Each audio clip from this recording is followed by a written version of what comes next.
Hi Adams, this is Ms. Barnes here.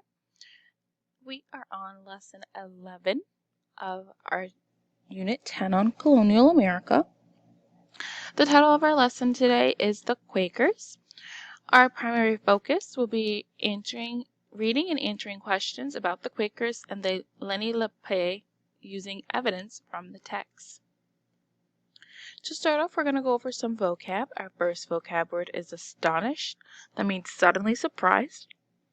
Second vocab, outskirts. That means the outer edges of a town or a city. Third vocab word is persecute. It means to continually treat in a harsh or unfair way due to a personal belief. And our fourth word is admire. It means to look at with enjoyment, or past tense, admired. Alright, so we are going to read chapter 15, The Quakers and the Lenape.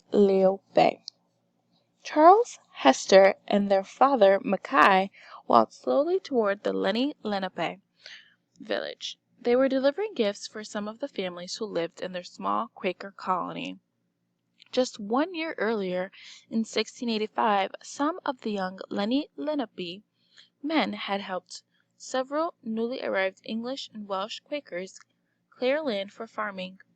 The gifts they carried were in 3 straw baskets. The baskets were heavy, and Charles and Hester struggled to carry theirs. The baskets held dumplings, cheese, bread, apple butter, and ham. Neither Charles nor Hester were nervous about visiting the village. They had been there several times before with their father. They had even been inside some of the homes called wigwams. In fact, both children had been astonished by how warm and dry these homes made of bark were.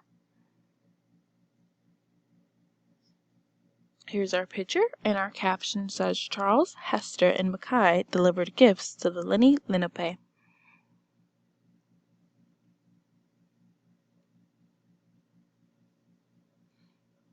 The village was on the bank of a long, winding river. In the village there were about 30 wigwams and 4 long houses.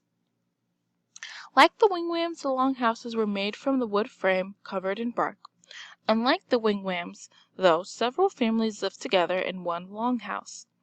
On the outskirts of the village, the children could see that the Lenape's fields full of corn, squash, and beans. In the river near the bank, 4 dugout canoes were bobbing up and down on the water. 2 of the canoes held piles of raccoon, beaver, and fox fur.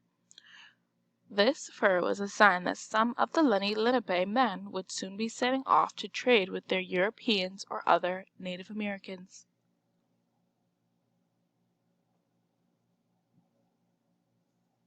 Our caption here says, Lenape men loading fur into their canoes. Charles and Hester were Quakers from a part of England called the Midlands. They had arrived in Philadelphia, Pennsylvania, the previous year with their parents. Philadelphia was a growing town in the English colony known as Pennsylvania. In 1681, William Penn, a Quaker and the leader of his colony, had received the land now known as Pennsylvania from King Charles II of England. The king had given him the land to settle a debt he owed to William's father. William Penn was grateful to the king because he wanted this land to be a place where Quakers could live without fear. Quakers were persecuted in England. They were often arrested and some were killed because of their beliefs.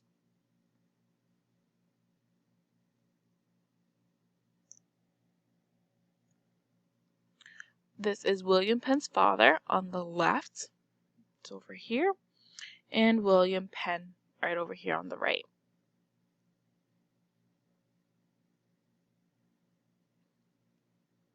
Quakers were unpopular because they did not believe in war and therefore refused to fight.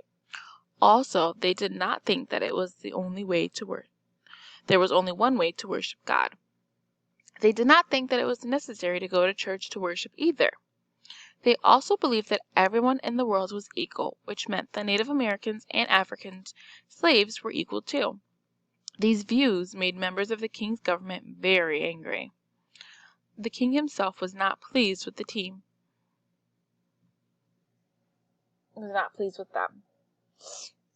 William Penn decided that it was time to find a safe place for Quakers to live. Before leaving England in 1681, William Penn drew up a plan for the city of Pennsylvania. He wanted it to have wide, tree-lined streets and public parks. He wanted Philadelphia to be a magnificent city within the colony of Pennsylvania.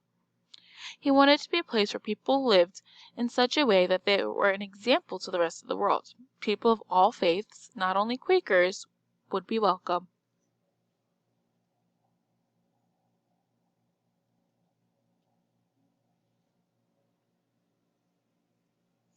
Here's our picture, and our caption says William Penn's plans for the city of Pennsylvania.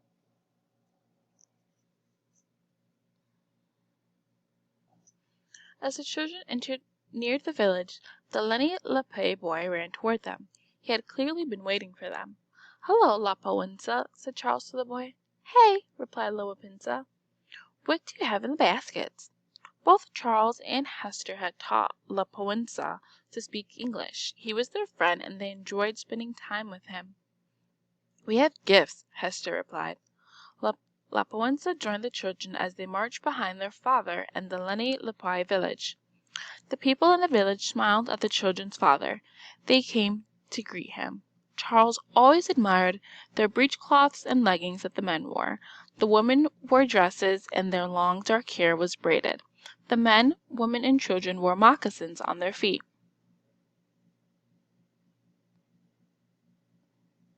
And this is a picture of Lapowinza greeting Charles and Hester.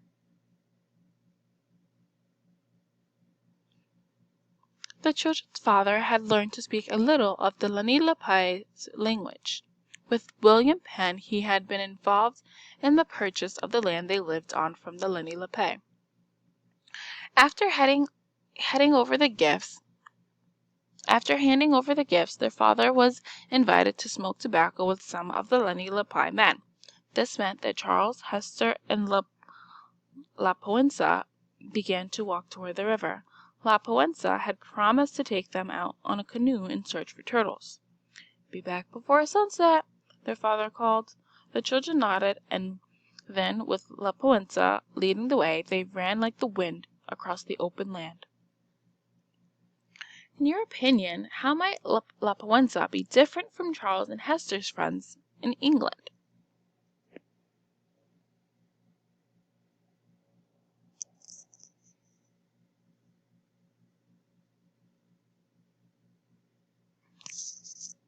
Charles, Hester, and Mackay handing over their gifts to the Lenape men. And that's our picture.